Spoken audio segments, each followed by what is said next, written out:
Ô Mauro, a gente fala do Flamengo do Dorival, né? E a gente fala sempre de um Flamengo muito forte.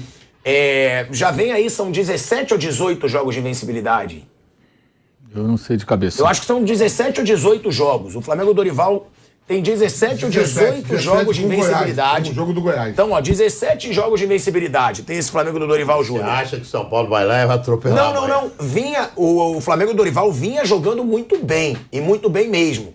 Só que nos últimos jogos, não sei se por uma questão física ou até psicológica, já que agora o brasileiro, o Flamengo tá mais distante e tem que focar mais em Copa do Brasil, Libertadores, o time teve uma certa queda de rendimento. São 18, Vamp. 18 jogos de invencibilidade com o jogo do Goiás.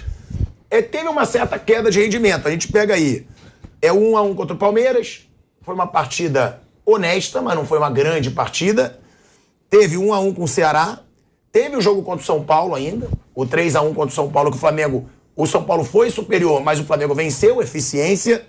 O jogo contra o Vélez, o segundo, também não foi uma grande atuação. E o jogo contra o Goiás.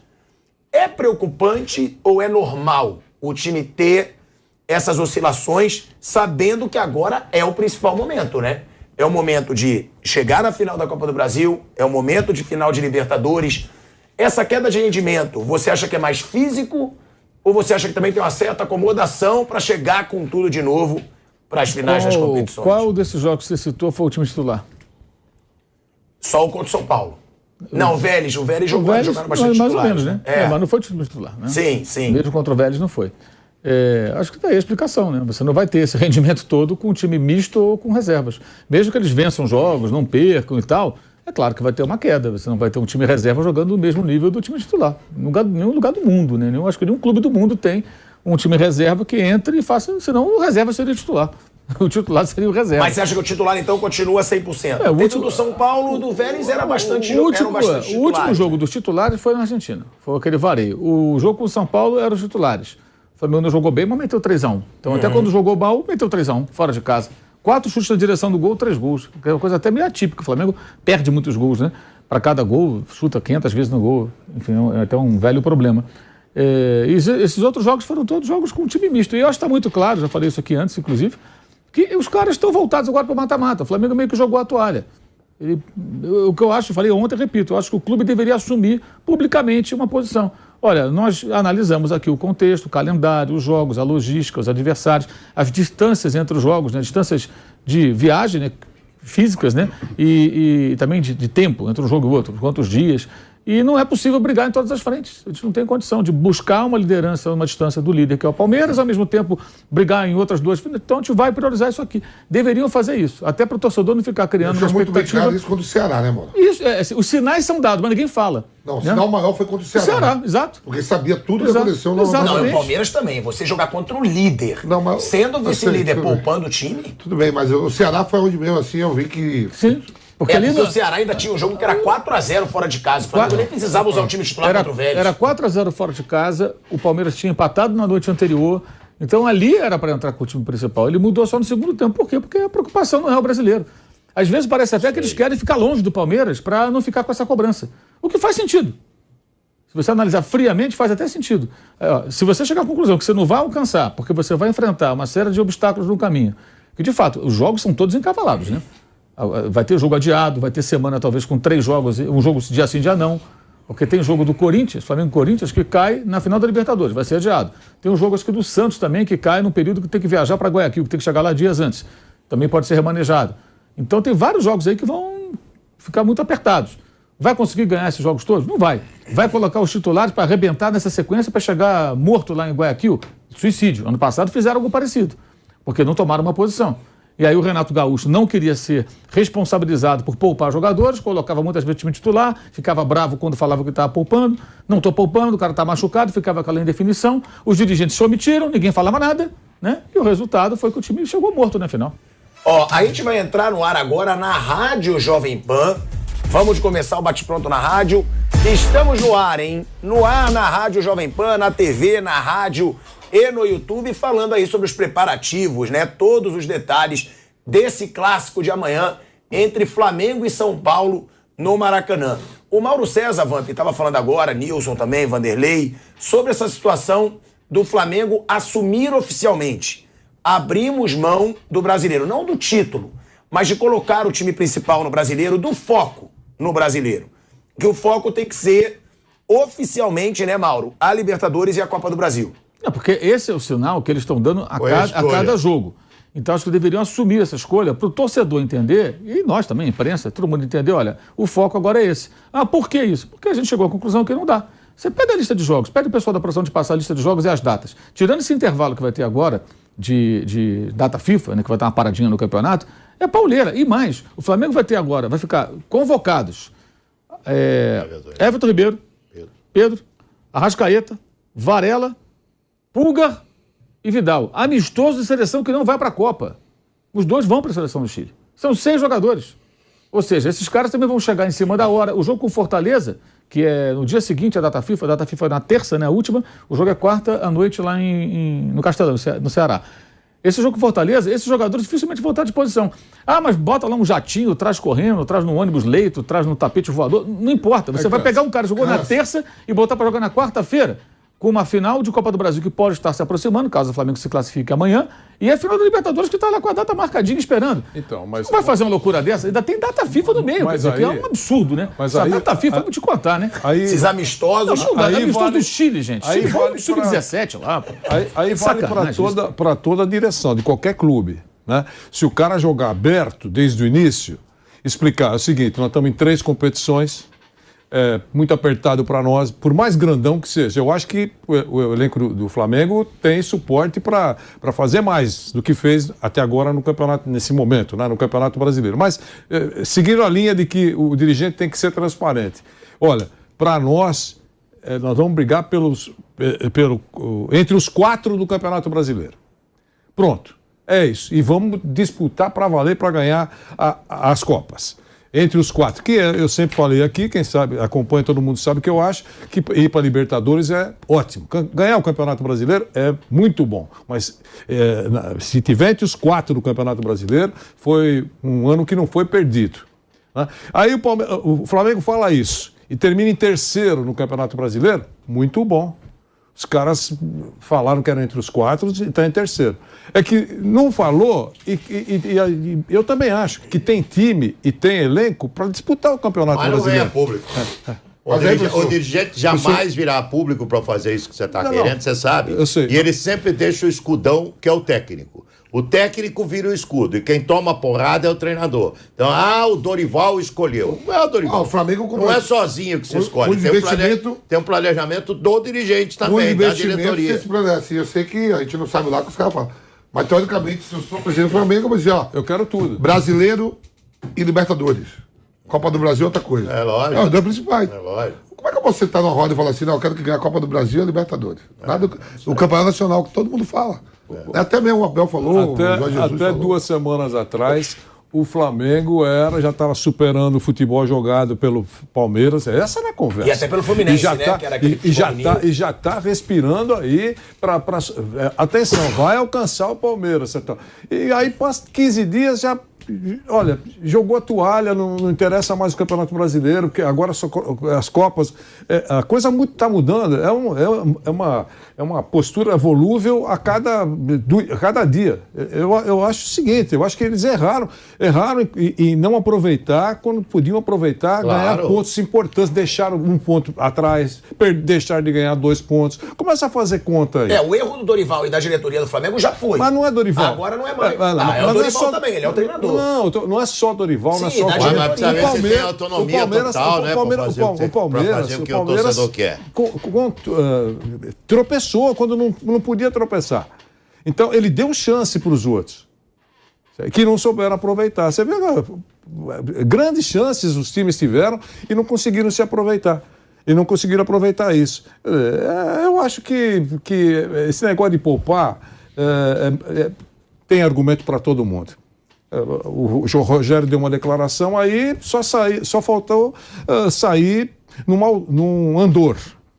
Nossa, ele abriu o jogo, todo mundo elogiou. Ele deu mesmo uma boa entrevista, ele dá sempre boas entrevistas. Agora, vou usar a heresia que eu uso para o Abel Ferreira. Não é heresia discordar do Rogério. Claro que não. Não é heresia.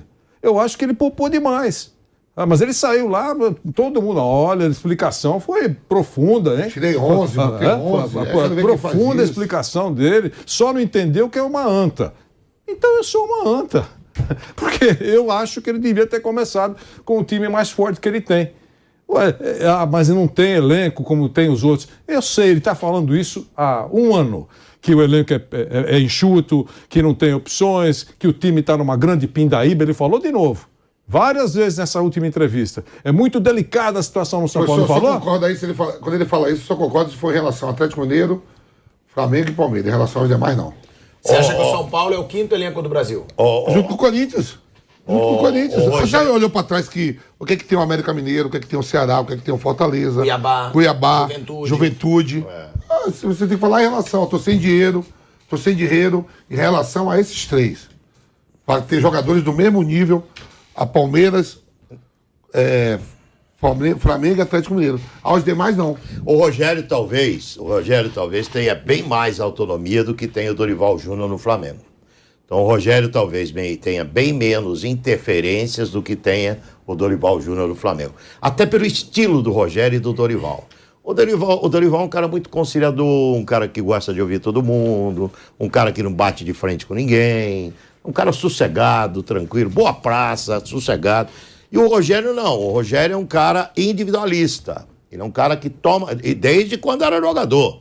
Quem conhece o Rogério sabe como ele é. Desde quando ele era jogador sempre foi assim, ele não mudou o perfil como treinador. Ele não gosta de ouvir muita coisa. O Rogério toma as decisões por ele. Isso é uma virtude? Pode ser uma virtude. Eu acho que não. Eu acho que um cara, quando está começando carreira, que é o caso dele, uma carreira vitoriosa, ele está começando como treinador, deveria pegar muito na perna de quem sabe mais e ouvir mais conselhos. Eu acho isso. Mas não é o estilo do Rogério. Ele não gosta disso. O Rogério toma as decisões por si. E a diretoria dá a ele total autonomia para isso. A diretoria dá a ele, desde o presidente, todos que fazem parte da direção de futebol, ele tem total autonomia. Eu tenho dúvidas se o Dorival tem essa total autonomia no Flamengo. Você tem dúvida ou tem certeza? Tenho dúvidas, claro, não estou vivendo lá dentro. Eu tenho dúvidas se o Dorival tem essa autonomia toda que todo mundo acha que ele tem no Flamengo. Sabe? Que é difícil. No Flamengo, então... você e o Mauro conhecem muito melhor que eu. Mas você sabe que os dirigentes do Flamengo são malas pesadas. E eles têm direito. Eu vi uma opinião do Mauro a respeito disso, concordei 100%. O dirigente tem todo o direito de opinar, porque a empresa é deles. O Dorival, o que ele é lá? Ele é um empregado da empresa. Se tem o presidente, tem o diretor manda mais. Tem uma hierarquia, manda mais do que o empregado da empresa. E como ele não é um cara de conflito, nunca foi, quem conhece o Dorival, quando ele conhece também, há mais de 30 anos, o Dorival, desde quando jogava bola, ele nunca foi, ele é parecido com o tio dele, com o Dudu. Ele é muito parecido com o tio. É um cara não quer conflito com ninguém. Ele talvez aceitou algumas imposições feitas pela diretoria do Flamengo. Coisa que o Rogério, pelo estilo do Rogério, não faz o mesmo no São Paulo. Mas aí também tem dois lados, né? Até para você, Nilson, para o Mauro também, que fala sobre essa situação do dirigente, porque muitas vezes a gente elogia o treinador que ele assume, ele fala, quem manda no futebol sou eu. Tipo, com o Jorge Jesus foi muito assim, com o Abel Ferreira, hoje, se eu não me engano, é assim. Com o Rogério Ceni é assim.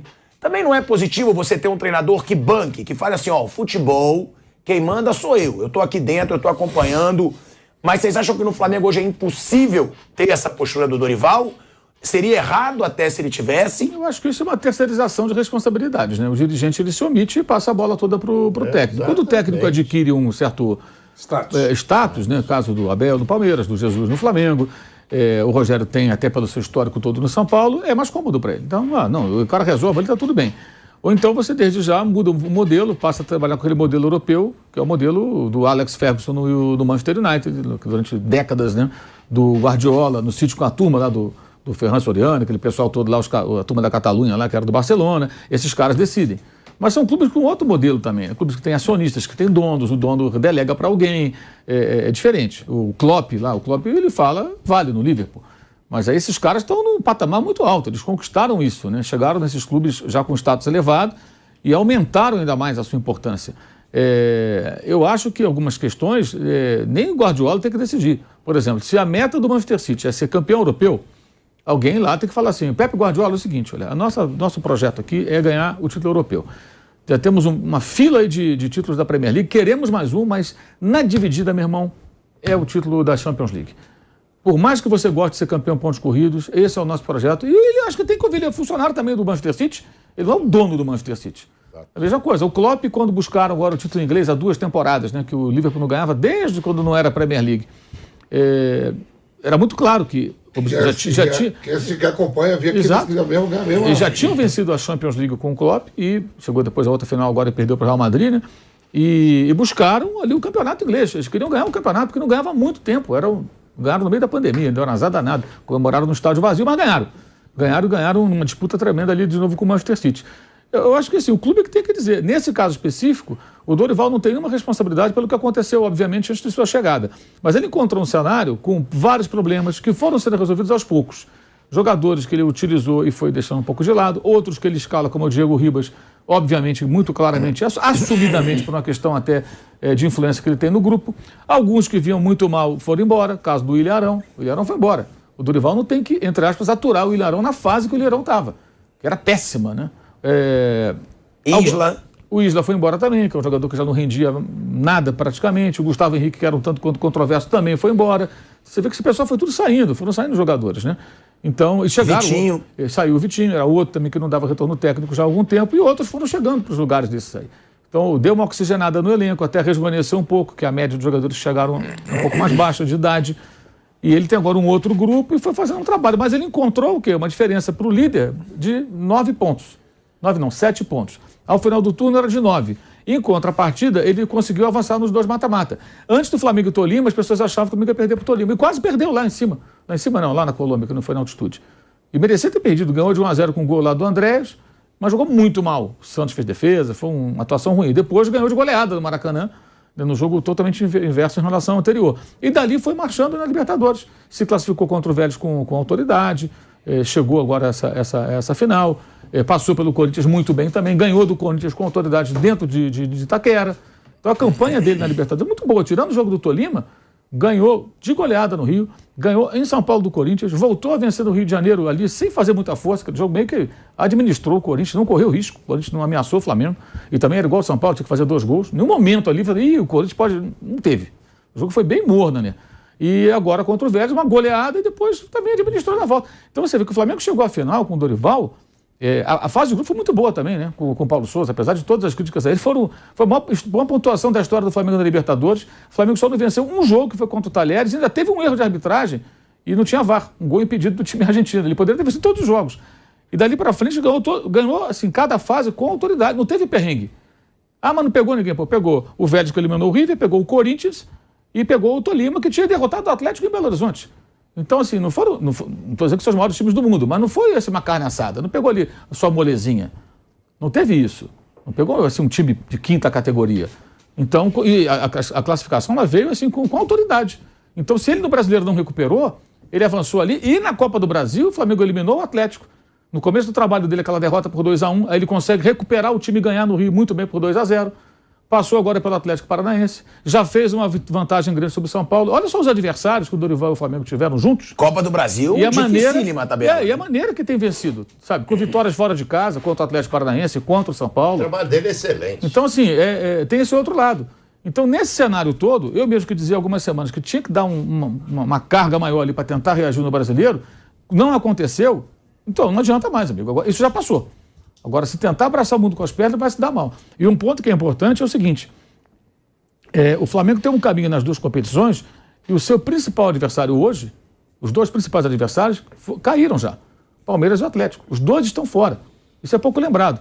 O Palmeiras está muito próximo de ser campeão brasileiro, todo mundo sabe disso, mas ele foi eliminado em 2 competições. O Flamengo sobreviveu. E o Atlético nem vai ser campeão brasileiro, nem sabe se vai para a Libertadores e também foi eliminado das 2.